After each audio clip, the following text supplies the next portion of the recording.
rumbas pamatlīnijā, dejas izpildes pamatlīnijā. Bet, nu, tāds ir sports.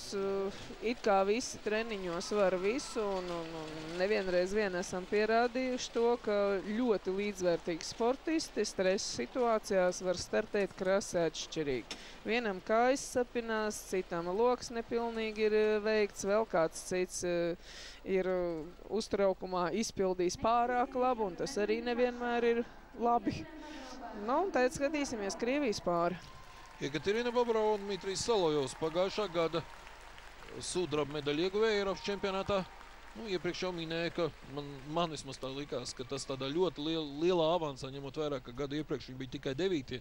Faktiski bija situācija tāda, ka krieviem pazuda tie pāri, un te arī dažkārt krievu žurnālistu vērtējumu arī uzskatīja, ka te vieta iedot ne tik daudz par to līmeni, bet par valsti, ko pārstāv.